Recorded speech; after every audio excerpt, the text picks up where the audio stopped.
I am Dr. Rajshekhar Mysore from Chirag Global Hospitals, JP Nagar 2nd Phase, Bangalore.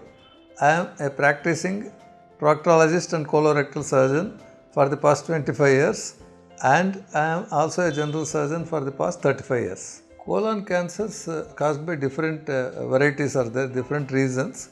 Some are caused by some familial genetic disorders which carries through the families, like familial polyposis and all, where the cancers are much more common. And then some of the ulcerative colitis which are there for very long periods, they can turn into cancers. So it depends on what sort of cancer, the spread also will be there.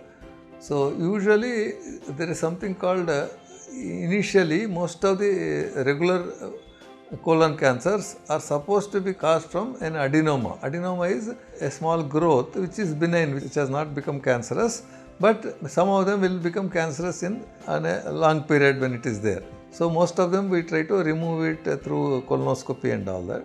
So they take long time to become cancer. So frequently, if in a suspected case, if you are doing colonoscopy and if you detect that and if you remove it, it is always safer. And usually it takes almost 6 months to 1 year to get a complete circumferential cancer.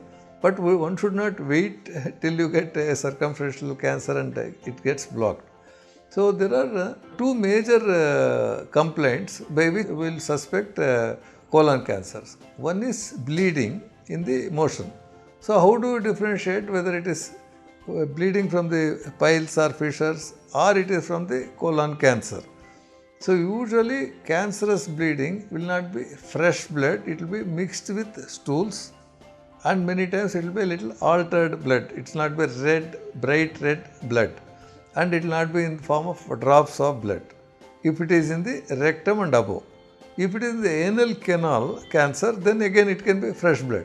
So it is by history alone we can't make out, but in general if it is mixed with stools, we must always exclude cancer as the cause of the bleeding, and so we have to search. So the simplest way to search is doing a colonoscopy, wherein we put a small tube through the anal canal into the rectum, sigmoid colon, descending colon, transverse colon, ascending colon, all that.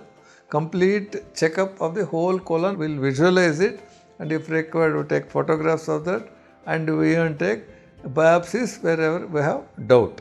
So that is the way to approach. So there is one is bleeding. The other symptom is obstruction, intestinal obstruction, which is not that common, to cause complete obstruction from the large intestine, because the lumen of the large intestine is quite big. The other very difficult to diagnose and very difficult to suspect with symptoms are change in the bowel habit. If somebody is passing everyday motion regularly without any problem, and suddenly for the past say few weeks or few months it has changed, he is not getting regularly motion, sometimes he will pass loose motion, sometimes he gets constipated. So change in bowel habit, what we call, especially in elderly people, we have to exclude cancer. That is one of the way the cancer is presented. Others are stomach pain, vague other symptoms are rare. In extremely rare cases, very advanced cases, they may have jaundice, they may have abdominal distension, other. So that is too late. So any bleeding per rectum, especially altered blood or mixed with stools, or if there is change in bowel habits, or if there is signs of acute or subacute intestinal obstruction and a loss of appetite, there are so many other symptoms. Better to get it checked. Go to a gastroenterologist or a surgeon and get it checked.